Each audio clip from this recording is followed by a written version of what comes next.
Bayangkan kamu punya uang 5 juta rupiah hari ini, kamu mau investasi emas, tapi di depan kamu ada dua pilihan, emas batangan dingin mengkilap atau kalung emas cantik yang langsung bisa dipakai. Mana yang akan kamu pilih? Banyak orang yang milih kelihatan indah, tapi investor yang cerdas milih yang menguntungkan. Di video ini kita bahas tuntas perbedaan emas batangan dan emas perhiasan dari sisi investasi. Mana yang kasih return lebih tinggi, mana yang lebih aman, dan mana yang lebih cocok buat kondisi keuangan kamu. Tonton sampai habis karena ada fakta yang mungkin belum kamu tahu dan bisa bikin kamu nyesel kalau sampai salah pilih. Sebelum kita bandingkan keduanya, kita perlu sepakati dulu kenapa emas. Emas sudah jadi alat simpan nilai selama ribuan tahun, bukan karena tradisi, tapi karena emas punya sifat yang hampir tidak ada di aset lain. Pertama, langka. Seluruh emas yang pernah ditambang manusia di bumi ini, kalau dilebur cuma cukup mengisi 3 kolam renang Olimpik. Kedua, tahan inflasi. Harga naik, nilai emas ikut naik. Emas yang kamu beli 10 tahun lalu dengan harga 400.000 per gram, sekarang sudah jadi hampir sekitar 1,8 juta per gram. Itu hampir 4,5 kali lipat dalam 10 tahun. Deposito rata-rata cuma 2-4% saja per tahun. Ketiga, liquid. Emas bisa dijual hampir di mana saja, kapan saja. Berbeda dengan properti atau bisnis yang butuh waktu lama untuk dicairkan. Oke, sekarang kita masuk ke inti video ini. Emas batangan atau disebut juga logam mulia adalah emas dalam bentuk murni, biasanya kadarnya sekitar 99,99% atau dikenal sebagai emas 24 karat. Di Indonesia yang paling populer adalah emas Antam dari PT Antam Tbk dan emas UBS atau Untung Bersama Sejahtera. Kelebihan emas batangan yang satu, murnian tinggi sekitar 99,99% kadarnya. Artinya hampir tidak ada campuran logam lain. Kamu beli emas, kamu dapat emas murni. Kedua, harga transparan. Harga emas batangan mengikuti harga pasar internasional yang bisa kamu cek real time di website Antam atau aplikasi. Tidak ada permainan harga dari toko ke toko. 3. Spread lebih kecil. Spread adalah selisih antara harga beli dan harga jual. Di emas batangan Antam, spreadnya sekitar 2-5%. Artinya kalau kamu beli hari ini dan jual besok, kamu rugi sekitar 2-5% saja. 4. Bersertifikat. Setiap batang emas Antam punya sertifikat resmi yang bisa diversifikasi. Ini penting untuk jual beli di masa depan. 5. Ada dalam berbagai ukuran. Dari 0,5 gram sampai 1 kilogram, kamu bisa mulai dari yang kecil sesuai budget. Kekurangan emas batangan adalah 1. Butuh tempat penyimpanan aman. Kamu perlu berangkas safe deposit box di bank atau layanan titip emas. Ini ada biayanya. 2. Tidak bisa dipakai. Emas batangan murni aset investasi. Tidak ada nilai guna lain. 3. Harga per gram di ukuran kecil lebih mahal. Emas 0,5 gram harga per gramnya lebih mahal dibanding emas 100 gram. Ini karena biaya cetak dan sertifikat. Sekarang kita bicara emas perhiasan. Yang sering kita lihat di etalase toko, kalung, gelang, cincin, anting. Emas perhiasan biasanya tidak murni 100%. Kenapa? Karena emas murni itu lembek, mudah bengkok, tidak tahan lama. Jadi campur logam lain seperti perak, tembaga, atau palladium supaya lebih keras dan bisa dibentuk menjadi perhiasan indah. Kadar emas perhiasan diukur dalam karat. 24 karat sama dengan 99,99%, jarang dipakai untuk perhiasan karena terlalu lembek. 22 karat sama dengan 91,6%, sering dipakai di perhiasan tradisional. 18 karat sama dengan 75%. Paling umum di perhiasan modern. 14 karat adalah 58,5%. Campuran lebih banyak, harga lebih murah.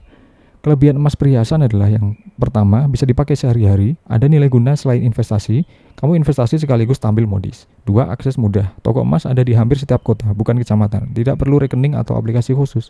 3. Bisa jadi jaminan darurat. Bisa digadaikan di Pegadaian dengan cepat saat butuh dana mendesak. Kekurangan emas perhiasan dan ini yang penting. 1. Ada biaya ongkos pembuatan atau ongkir. Saat kamu beli perhiasan, kamu tidak hanya bayar harga emas, kamu juga bayar ongkos pembuatan yang bisa mencapai 10-20% dari harga emas. Ketika kamu jual, ongkos pembuatan ini tidak dihitung dan kamu hanya dapat harga emas saat itu dikurangi potongan toko. Kedua, spread sangat besar. Beda harga beli dan jual perhiasan bisa mencapai 15-25%. Artinya kalau kamu beli hari ini dan jual besok, kamu sudah rugi sekitar 15-25% sebelum harga emas bergerak. 3. Kadar tidak selalu transparan. Tidak semua toko mencantumkan kadar emas dengan jelas.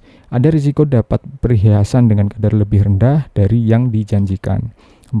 Nilai turun karena mode. Desain perhiasan bisa ketinggalan zaman. Toko mungkin menawarkan harga lebih rendah untuk model lama. Oke, sekarang kita bandingkan langsung. Mari kita pakai simulasi nyata. Anggap kamu punya uang 10 juta rupiah dan harga emas saat ini adalah 1,8 juta rupiah per gram. Skenario A.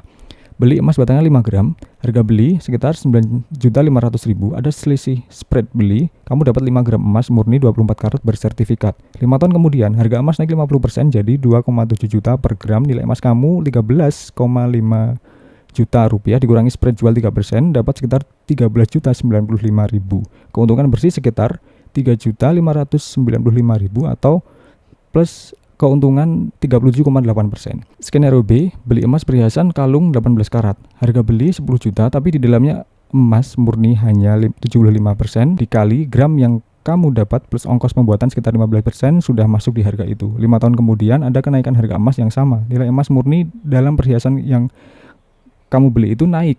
Tapi saat jual, toko potong 20% dari harga emas itu. Keuntungan bersih sekitar 1,2 juta sampai 1,8 juta atau sekitar 12-18% saja. Selisihnya hampir 3 kali lipat hanya karena pilihan bentuk emas. Ini bukan berarti emas perhiasan buruk, tapi kalau tujuan utama kamu adalah investasi, angka tidak bisa berbohong. Lalu kapan sebaiknya pilih emas batangan dan kapan emas perhiasan masuk akal? Pilih emas batangan kalau tujuan utama kamu adalah investasi jangka panjang, kamu bisa menyimpan dengan aman, punya brankas atau SDB atau safe deposit box tadi. Kamu tidak butuh nilai pakai dari emasmu, kamu mau return maksimal dari setiap rupiah yang diinvestasikan, kamu berinvestasi rutin, misalnya cicil emas tiap bulan. Pilih emas perhiasan kalau kamu ingin sekaligus punya aksesoris untuk dipakai, emas untuk kebutuhan adat atau tradisi, misalkan lamaran, mahar dan lainnya, sebagai dana darurat yang bisa langsung digadaikan. Kemudian kamu tidak nyaman menyimpan batangan di rumah, budget kecil dan tidak mau ribet dengan penyimpanan. Intinya emas perhiasan bukan investasi buruk, tapi bukan investasi terbaik. Ia lebih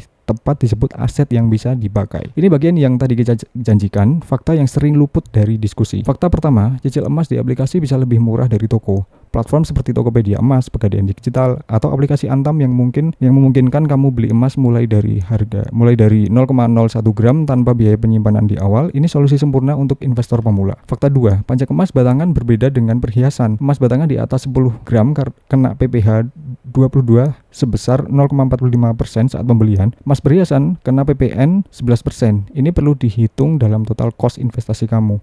Fakta ketiga, harga buyback perhiasan bisa beda jauh antar toko. Tidak ada standar nasional untuk buyback perhiasan. Toko A mungkin beli balik 10% lebih murah dari toko B. Selalu cek dulu sebelum beli. Tanyakan harga buybacknya. Fakta 4, emas digital bukan emas fisik. Kalau kamu beli emas di aplikasi dan tidak pernah cetak jadi fisik, pastikan platformnya terdaftar di OJK karena emas digital tanpa regulasi jelas, itu resikonya sangat tinggi. Oke, kita sudah sampai di penghujung video ini. Mari kita simpulkan, emas batangan unggul di kemurnian dan transparansi harga, spread lebih kecil, return investasi lebih tinggi, ada sertifikat resmi. Sedangkan emas perhiasan lebih unggul di nilai guna, bisa dipakai, akses mudah di mana-mana, fleksibel untuk digadaikan. Jadi kalau kamu tanya saya, mana yang lebih baik untuk investasi? Jawabannya sudah jelas, emas batangan. Tapi kalau kamu mau manfaat ganda, investasi sekaligus pakai, emas perhiasan tetap pilihan yang sah selama kamu tahu batasannya. Yang paling penting, jangan beli emas karena ikut-ikutan. Beli karena kamu paham apa yang kamu beli, kenapa kamu beli, dan kapan kamu akan menjualnya. Itu prinsip dasar investor cerdas. Kalau video ini bermanfaat, like, komen, dan subscribe. Dan sampai jumpa di video berikutnya.